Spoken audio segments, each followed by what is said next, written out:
past weekend, Clayton Kershaw continued his long history of giving back to the Los Angeles community.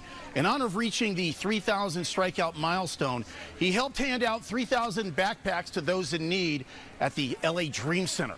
We caught up with the future first ballot Hall of Famer to ask him about the moment he reached 3K.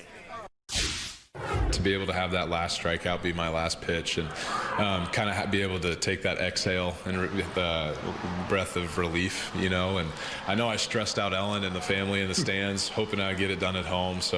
But all the stars aligned for it to happen at home is so special. Get to do it in front of Dodger Stadium and the fans is so special, and a night I'll always remember. I was in the press box. It was indeed electric.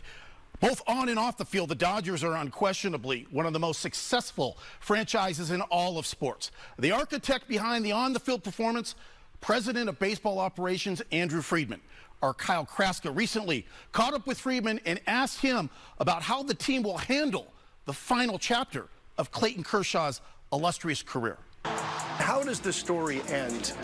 I think at times it's almost been a head-scratcher that the Dodgers have brought him back on a one-year contract despite all of the injuries, and yet here he is, winning games, getting you innings, performing at a high level. So has he earned the right to decide when it's the end? For sure. I mean, I talked about this a few years ago. All feels right in the world with Clayton Kershaw and Dodger Blue. And so for me, it was very important for us to uphold that on our end and show him the respect that he deserves. And, you know, obviously, when a player reaches free agency, they've earned that opportunity to do what's best for them and their family. And we would never begrudge that. But fortunately, being with one organization, you know, how much he identifies himself with the Los Angeles Dodgers is obviously meaningful and impactful, and we wanted to reciprocate that. And so for us, it was always, hey, that is open for you. You've earned that. You deserve that.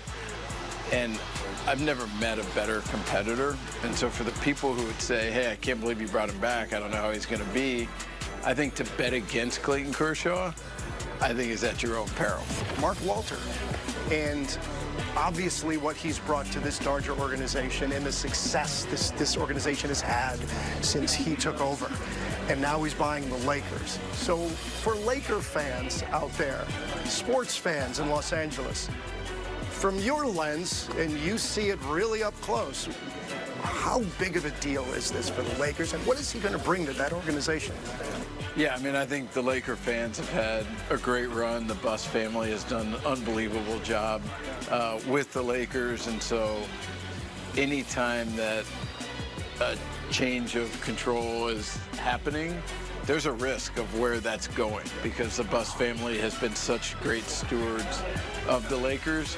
But the good news is for Laker fans, they can rest assured that it is going to a guy who is incredibly competitive, wants to win so badly, and he feels so much pressure to the fans and appreciates that partnership between the fans, the organization, and what that means combined. And you know, he is constantly putting pressure on us to do whatever we can to win. And so I think when that is the North Star of an owner and hire good people around, I think really good things happen. The 1-2 coming from Thompson. And Ohtani torches one, tosses the bat, and watches it fly. Can you share with us the ROI, the return on investment for a guy like Shohei? Because when he signed the contract, obviously people want, wow, $700 million, this is crazy. But the global superstar that he is and what he's brought to this organization and to the city, can you explain how great of an investment has this been? You know, I think going into that partnership, we couldn't have been more excited, had really high expectations, and it shattered it.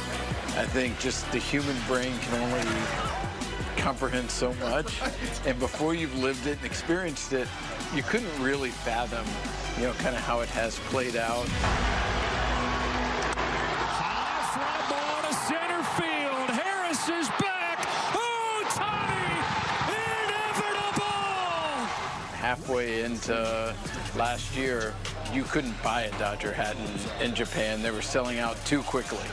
And just, the larger picture goal of, trying to turn Japan blue, I think has played out even beyond our wildest expectations.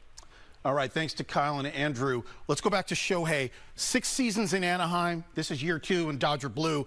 How much bigger is the Shohei effect Bennett Chavez Ravine than it was down I-5? Well, I think a lot of it has to do more on the international scale and just what Shohei Ohtani obviously means in Japan, but the fact that the Dodgers are a global brand. I mean, hey, look, the marquee franchises in Major League Baseball, it's the Yankees and the Dodgers. That's just what it is. And the Angels were a great home for Shohei Ohtani. He spent the first 6 years of his career there and had all kinds of success. He goes and wins a World Series with the Dodgers, and what that has been able to unlock in terms of just the global scale for Ohtani, that's what's so big. When the Dodgers played that series in Japan to begin the season against the Cubs, I think we saw just a taste of that ROI, that return on investment, because that was a lot coming the Dodgers' way in just those 2 games to start the season, let alone playing a full 160, I guess, back here stateside.